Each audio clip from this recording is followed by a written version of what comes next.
Hello, welcome to our show. We're your hosts, Grant Cohn, Coach Noah Johnston, and we have a full show. We're going to talk about all kinds of things. But first, there's news. Really, Niners made some crucial moves today. Added 2 players to the practice squad, and now the practice squad is full. And that's a big deal because, the practice squad, they could call up those guys at any time. That could be the next great player from the practice squad to come in the 49. So let's give them their due. Their names are Rashad Smith, he's a linebacker, and wide receiver Isaiah Zuber. I'll say real quick what the Niners said about him, and then we'll say what because you know these guys. You go back. Oh yeah, Yeah. right right off the top of my head, like the names right up, like pretty much. Okay, all right. So Rashad Smith, 6'1", 220, originally signed with the Chicago Bears as an undrafted free agent last year. Spent the beginning of his rookie season on the practice squad with Chicago. Later signed by Dallas to their 53. Got released a month later. Then he went to the Eagles practice squad and went on to appear in 2 games and registered 3 tackles. Take that. Then he was waived by Philadelphia a couple of days ago. So he's got a little experience. He's played in games for 2 teams. That's what we know. He's 24. He's from Florida. Went to Florida Atlantic University. What do you know about him? He was the Boca Raton, I think 2020 Boca Raton MVP defensive MVP. Nice. So I don't know. I mean, I think Al Shair, right, is from FAU. It's another FAU backer. So they've had good luck. They've had good luck with him. So I mean, the Niners, the 49ers seem to do 2 things well. As they pull running backs and linebackers out of their keister. So, I mean, it's a body, and I'm going to trust them on those moves. Like anything about a running back and linebacker, I'm just going to trust them because they seem to do really good job with those 2 positions. So, like, I'll give them a lot of leeway with those 2 positions. Yeah, I think they kept JaMychal Hasty because everyone wants their running backs, and I think they were maybe surprised at how coveted their linebackers were. I mean, the Giants signed Justin Hilliard off waivers. I don't think the Niners expected that. He was a rookie free agent, undrafted guy. And then Jonas Griffith got such good reports. I mean, they traded him for a 6th-round pick. He was a rookie undrafted free agent who he was a 2nd-year undrafted free agent. But he hadn't done anything. He just got really good reports from the media and then got traded for a 6th-round pick. So that's nice. Yeah, so they need to replace those guys. Yeah, that's on our list, but we'll cover that more in depth about those. Yeah, but yeah, I don't know. To me, it's a body. I mean, I'll trust the Niners that they like him, and he might be able to do some of the things that they want him to do. And if he turns out anything more, then great. Okay, the next guy they signed is Isaiah Zuber, wide receiver, 6 feet, 190. Pretty much my size. They pretty much signed me, except this guy's might be a little bit younger. What was your 40 time? 4.51, but that was back. He's a 4.5. He's 4.51 too. But that was a 4.51 on a track. I think probably because on football you got to run it on grass, right? So I probably 4.6, probably 4.6 flat. I would think back in the day. You can shave off a full 1/10 of a second. Anyway, they got Isaiah Zuber, 6 feet, 190. They said he originally signed with the Patriots as an undrafted free agent last year, spent his rookie season on their practice squad, activated for 4 games, had 2 catches for 29 yards. Wow, that's more than 14 yards a catch. Also had 2 carries for 21 yards. Oh, wow, perfect fit. Zuber signed a reserve future contract with the Patriots in January, waived on August 31st. So got a little playing time last year. They liked him, I guess. Kendrick Bourne took his spot. I think he caught a touchdown in preseason. Oh, wow. How about that? How about that from Mac?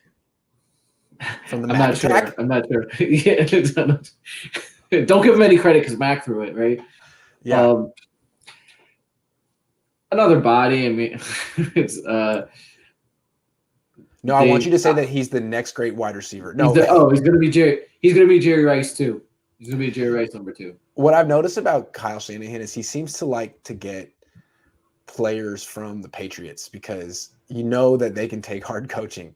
I don't know if Dante Pettis could take it. He had he opened up recently with the New York Post about why. What do you mean you don't know? You don't know. I think you know. Yeah. Whether or not he can take it or not. So I feel like this guy, at least, he's been coached by Bill Belichick. He can take Kyle Shanahan yelling at him, the tough love. So that's probably. You know what's interesting that you said that is, now that I think about it, you know who's also a very tough coach? Who? Judge, the guy that coaches the Giants. He was having his team run laps for penalties in practice. So yeah. I don't know that was probably the best scenario for him.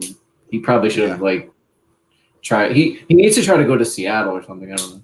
Yeah. Well, what I'm saying, I think he's in the practice squad now over there. The Niners didn't want him on their practice squad. They wanted, I think so, in the Giants. The Niners wanted Isaiah Zuber. River Craycraft, he's coming for you. They got some real competition in the Niners practice squad wide receiver room. Isaiah Zuber. And then I'm coming for you too. I'm going to be on there. But can you be quality control and practice squad at the same time? I'm going to be the first. Just wrapping up accomplishments in life. Okay. Get that double paycheck. So speaking of practice squad guys, let's talk about the UDFAs on the Niners roster. Which one stand out to you? The three that we talked about last week, right? It's Hasty, and they kept him. They put him on Jonas Griffith, who they traded, and then Maiden, who they somehow got onto their practice squad. I was very high on Maiden. I thought he played really well in the preseason. I was super surprised he made it onto their practice squad because I thought teams would be looking for a safety that's as versatile as he is, athletic as he is, and he showed it in preseason. His coverage was sound and sticky. So I don't really know, unless there's something. There must be something in practice that I not seen in games that made them not like him. But it's interesting that they didn't play him that much the last game. I'm wondering if that was their intention. Like, we're going to try to sneak him on the practice squad, so let's not play him a lot. Let's not let him. Maiden, we don't need you making.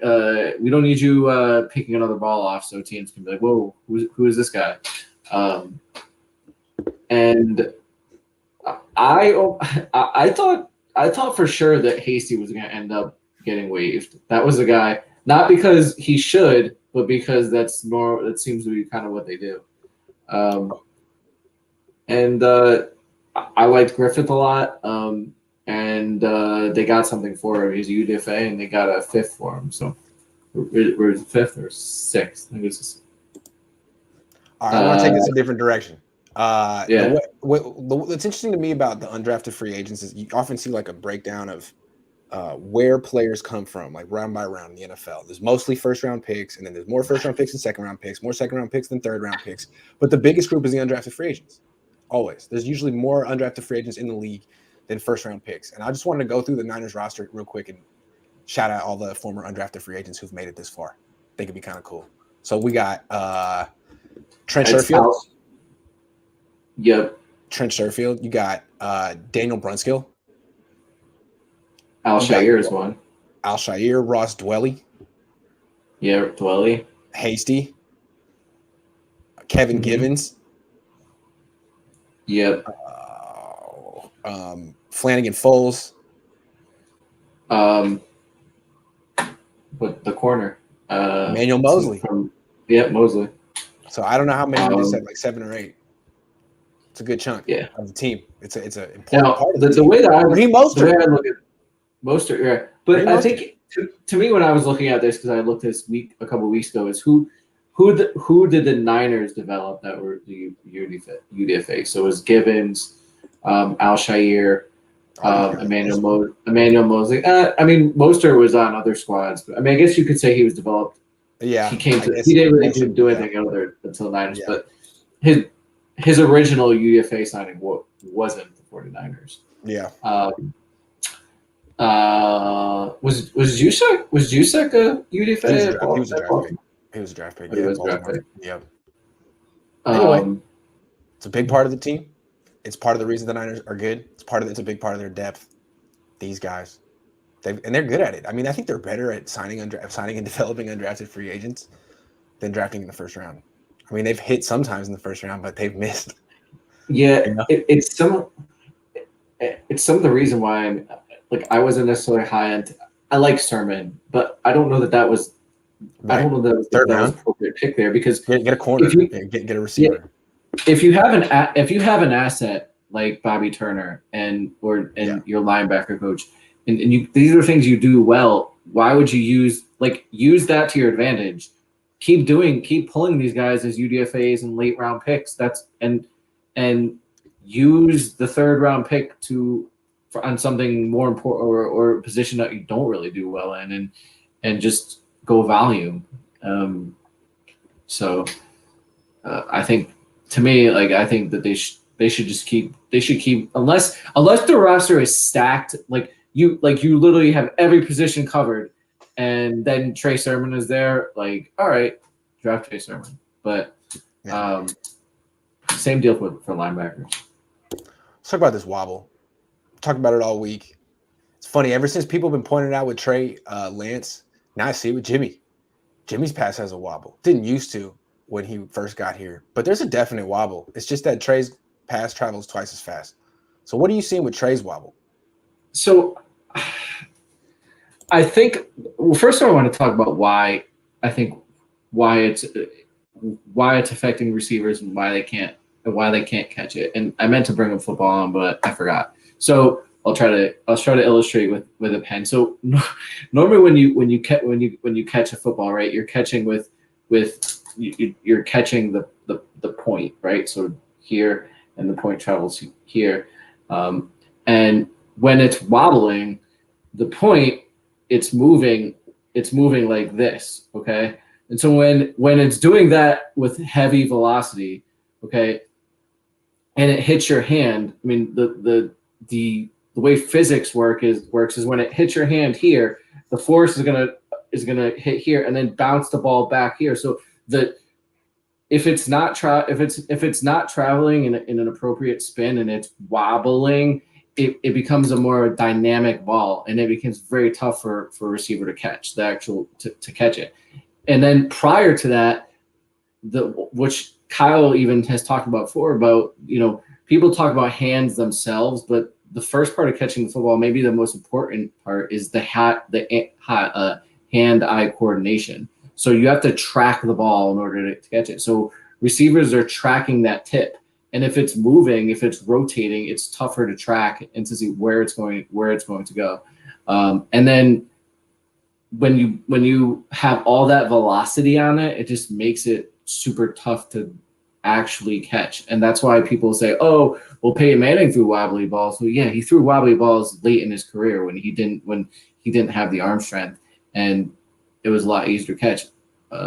We all know, I mean, it's been said out there that Trey has probably the best arm in the draft, and you're putting all that velocity and power behind it. It makes it really difficult to catch. Now, these guys are pros, and they should catch football, but as a quarterback, it's your job to make it the easiest as possible for them. Yep, and he's not going to be doing that. But, neither did Brett Favre. I mean, there's been a lot of successful quarterbacks who had some serious velocity. And, I mean, I'm not saying that Deebo Samuel and Brandon Ayuk ever will be able to handle this, but those guys are on the team because Jimmy's a quarterback. Like, the Niners have been trying to draft yak specialists for the last 3 years because of Jimmy's limitations. And if they want to pivot, if they ever decide to actually go all in with Trey Lance, they might want to prioritize guys that just can catch the most difficult pass. Because I don't see him, all of a sudden developing a super nice spiral or taking a ton of touch. I think he'll have to learn to harness his velocity to an extent, and he'll have to throw a better spiral to an extent to be great. But at the same time, the Niners are probably going to have to bring in some guys with better hands than, I don't know. I mean, Deebo and Ayuk don't have bad hands, but Ayuk did drop. Well, I mean, Deebo dropped a bunch of passes his rookie year. I don't know. I think there's a good chance he'll fix it. I mean, another part people talk about a lot is his work ethic. So I would think that he's probably going to appropriate the proper time to get that fixed. But we'll see. Because he didn't. If you watch his college film, it's not there. So I watched 2 games and I don't see the ball's too big for him. He has small hands. I looked at that too. He has similar about the same size as Jimmy Garoppolo and some other quarterbacks. So Jimmy doesn't throw a great spiral either. He just doesn't throw it hard. I think, yeah. I mean, even his hands are a little smaller than Patrick Mahomes. That's because that was the first thing I thought of. So I started looking at that. You know what's not going to help the wobble? Broken finger. No, that's not going to. That's not going to help. He did throw some really wild passes in the third quarter of that game against the Raiders. I guess we know why. Broken finger. There you go. It's got to be something, right? I don't know what it is. I can't really put my finger on it, but I think it's. Yeah, it is. It is significant. Because you're not seeing it with now. No. My Rhino says, I think. What? I was going to say, I think that the Niners also should appropriate the time to fix it. I know they've said in the past that they don't work on mechanics in practice because that's on him, right? But if I were them, I would spend some time trying to get that fixed because it's affecting your receivers.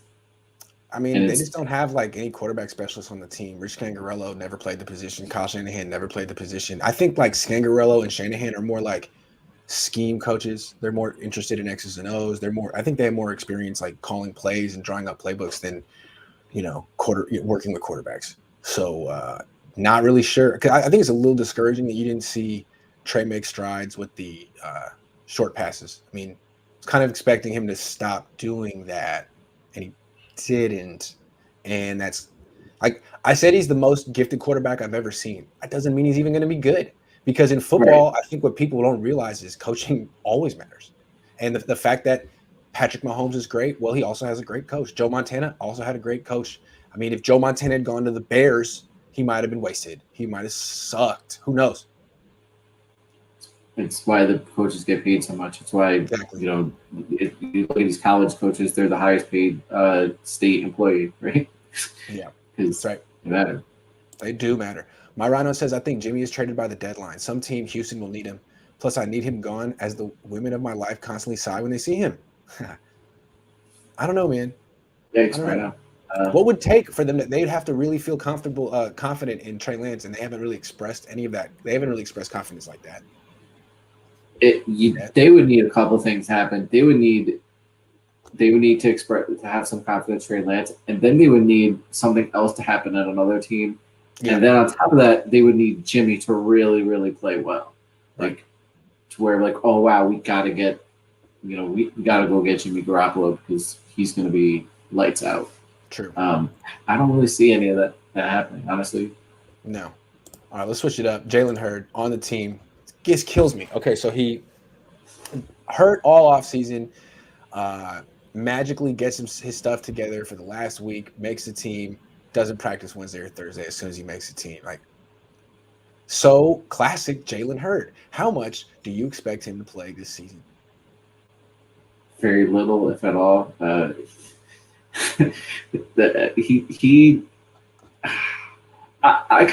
viewed it them keeping him on the roster as just them or Kyle just not wanting to give up on a draft pick. It was a third-round pick. It was my pick. I just don't want to give up on him and lose the pick. I don't know. I don't have any hopes for him. I mean, I'm kind of in old D4 mode with him. I don't really expect him to do anything. Well, here's my question: Why did Kyle give up on Dante Pettis so quickly, and why is he sticking with it with Hurd? I mean, Pettis was a second-round pick. They traded up for Pettis. Why won't they just let it go with Hurd? Didn't it take 3 years for them to give up on Pettis? They gave up on him quickly in the third year. They traded him at the deadline. Okay. And you have so he's got some time. He's got some time to make to. Yes. Yeah. I mean, if you don't show something, what are you doing here, man? Because right now it's the Niners have 52 players in their roster. Right. And Dante showed more than Hurd up to this point. Everyone in the league has shown more than Jalen Hurd up to this point. He's done literally nothing. Only person who's done less than Jalen Hurd is Sean Coleman, who's been on the bench for 4 years rehabilitating. That's amazing. But Jalen Hurd's on, trying to take that record from him. I don't expect him to really play, man. I mean, I don't know what Jalen Hurd's doing, but it just seems like he's hurt. He knows it. Never really feels quite healthy enough to play, but he's just kind of keeping himself on the roster so he can keep, right, stay employed in the NFL. I get that. Right, plays enough to stay employed. Like came out the last week. Like, I'm playing. Oh yeah, I'll play. Yeah, I'll play. I'm good. Right. Oh, but no, man, I'm not good now. My back, my knee, okay, dude. Well, I mean, it's not his fault. He's doing what he should do. I'm sure. It's just right. Yeah. And you watch him. I remember watching the Raiders, and I think it was Jennings. Like Jennings had to get him lined up in the proper play, and then he doesn't run the route deep enough, right? Like. And so you don't practice. You don't really know what to do. You're not really, but you're on the team because Kyle knows you're one of the 6 best wide receivers, even though you've never taken a snap in a real game. Right. That's another thing. I just want to point this out, guys. When you look back and you watch like those reps that Lance got in the last game, Lance was playing with that. How do you say that tackle's name? Kafusi. I have no idea. However, that Corbin Kafusi. Mm-hmm. Like the tackle that was in there was literally just cut a couple days ago before that game, and then the running back Mitchell ran the wrong way in the backfield and to get the handoff, and Lance had to just pull it and then Did you see who missed the block when Lance got hurt? Who was the closest guy to that rusher? I gotta look that up myself. I didn't see it, but I can do it. But I'm just saying, like, that's what, like, when everyone's, Lance can't do that. Well, look what he's playing with. Like, Jimmy got playing with all the starters, and, like, now he's playing with that. And then on top of Hurd, who didn't know the plays. NM says, drop Hurd, sign Mullins. Oh. I would do it if I knew Mullins' elbow was cool. But I feel like Mullins tried hard to, like, avoid that Tommy John. He might have got the Tommy John. I don't know. Mullins better than Sudfeld. Yep. Okay. This one's killing me. Will the Niners ever find a punt returner? Now, this new guy that they drafted, that they signed to their practice squad, Isaiah Zuber, has some punt return experience, but I don't know if that's why he's here. I don't know. He might be. What do you think? What is the plan here? I think the plan is to just put anybody back there and have them fair catch it. That's probably what they're going to do. They're going to go with the Trent Taylor plan. Yes, I think so too. Which I don't think is a great plan. I think I'm not sure what Ambry Thomas can't do it. Like if you're not going to use him on defense, why can't he? Isaiah Zuber returned 11 punts in college. So, I mean, he's right there. He's a weapon.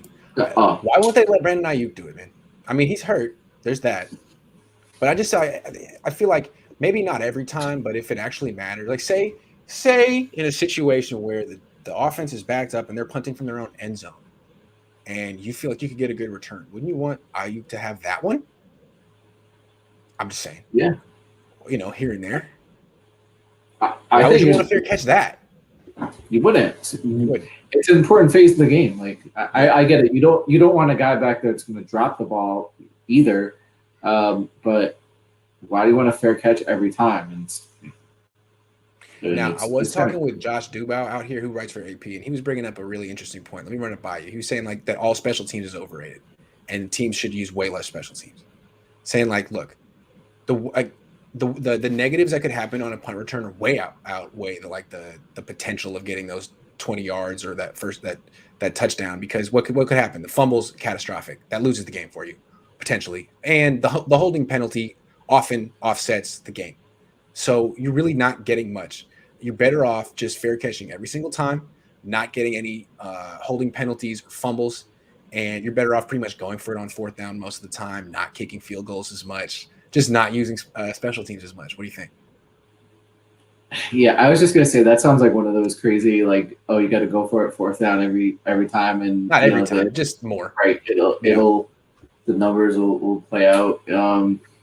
I see where he's coming from, but like, how often do people really fumble the ball? I mean, like on the Niners quite a bit. Yeah, dude. And maybe See, my that's counter argument was that if you scored a touchdown on every return, you wouldn't even need an offense. You wouldn't have to pay for a quarterback, an offensive line, wide receivers, none of it. We score every time on our special teams. Boom, back on defense. I think that's a good strategy. Just score on special teams. I just think that I just think all that field position adds up in a game, right? If you get your 10 right, if you 10 yards each time. Well, point was that I think the Packers last year, who went 13-3, had 53 punt return yards the whole season. He's like, it doesn't matter at all. He's very smart. And it really upset me because I like the punt return, and I couldn't beat him in the argument. I was mad. But that's one example. I think it's one example. I mean, just because you could do it one time doesn't mean it's going to work every time. I still would have Ayuk return punts in your face, Josh. I don't buy it. Now, would I, if my options were guys that were going to fumble versus guys that could just fair catch the ball, and then yeah, I'm going to go with guys that just fair catch the ball. But if I have some options that could actually return the ball, like why wouldn't you want a free 7 to 10 yards? That's what I say. More. It just makes life easier for your offense, but I guess there's that potential holding penalty that could happen. Yeah, I think special teams is super important. Field position. It's 1/3 of the game. Special teams. I think. I don't know. To me, it's still important. If it's not Ayuk, then who is it? Travis Benjamin on the practice squad? They got to bring up Benjamin every weekend. I don't know. Yeah, I think they were hoping to get some Webb around, but that didn't work out. I think they should have someone. Maybe invest next year, invest in draft pick. But I guess if you're looking at it from a roster standpoint, and you're looking at importance, are other positions more important? Yeah. However, Mohamed Sanu said he could do it. Did he? He said he could do it. He returned like 10 punts a couple years ago. He probably I can't think of any player on the Niners who would strike more fear in the hearts of the opponent than seeing Mohamed Sanu line up for the punt. Hey, like, oh my God! Maybe Trey Lance should do it. Maybe Trey Lance should. I think he should. I think they should have Trey Lance return punts because they're not going to let him. I mean, if they trust him to run the zone read, that's much more dangerous than returning punts. Now he does have a broken finger, so maybe he can't even do that. Wah, wah. If they're not going to let him play, might as well let him return punts. Yeah, I think so. We got to get Trey Lance on special teams. I think he could really add something to that. Can Sherfield do it? I could do it. I mean, there's got to be somebody. I mean, geez, I could do it. I played center field in high school. I could track the ball. I was really good at catching fly balls, really fast. I'd probably still run a 4.6, I would think. Just because I've been sitting on the couch for the last 15 years, I doubt that I've lost any speed. Name one person who's slower at 33 than they were at 19. Name one. Not one. I can't think of it. I'm in my prime. So I say, let me do it. Let me do it. Can everyone do it? Yeah. Can everyone's favorite Hufanga do it? No. I kind of did it in high school. I played lacrosse, and in lacrosse, like if you throw the ball out, like you can kind of just get the ball and run up. So I played JV, and I could do that because it's usually like freshmen playing JV. I was a junior, so I was a little bit bigger and faster. I had no skills, and I would just kind of run to the right, and I was good at it sometimes because I was a little bit bigger and faster. We were at Berkeley High. We were down 1 with like 10 seconds left, and the coach called a timeout and was like, Grant, I'm going to give you the ball. I was like, okay, coach. So I get it, and I'm running, and someone just pokes the ball out from behind, and I go down to scoop it up, and someone lays me out so hard. Berkeley High wins. Crowd goes wild. That was the best thing that was what happened to me at Berkeley High. Crowd went wild, and I got decleated hard, and we lost. Is there a video of this somewhere? I'm so glad that this was before. I couldn't have been any less clutch in that situation. The coach was like, I'm giving you the ball. I was like, okay, watch me blow this. I got this. Anyway. Listen, anybody out there that's watching from Berkeley High, if you have the huddle clip of this, please. It really happened. Oh, man. I never heard so many people get so happy to see me embarrassed, but that's sports. I deserved it. I decided to play that game, so I got what I deserved. Anyway, or if you were the kid that or now man that decleated Grant at him. Yeah, let me know. My parents wouldn't let me play football, but they let me play lacrosse because they thought I got smacked that day. It was just in the chest, though. It was like I ran into a brick wall. He just kind of had and I deserved it. I don't know what I was thinking. I wasn't good enough to play that. I should have just ran track. That's what I should have done. Talking to myself now. What were you thinking? You wasted. Oh well, it was fun though. Now you're a YouTube star. Now you're a YouTube star, and you're doing great. Yeah, in your face, guy who embarrassed me that one time. What are you doing? He's probably has a great life. He's probably been really confident ever since that day. It's like, you know what? If I could do that to that kid, I can do anything in life. He's probably CEO of YouTube. Yeah, probably. All right. Well, I got to go write a breaking news story about the newest 49ers in the practice squad and how they're gonna help the Niners on their revenge tour.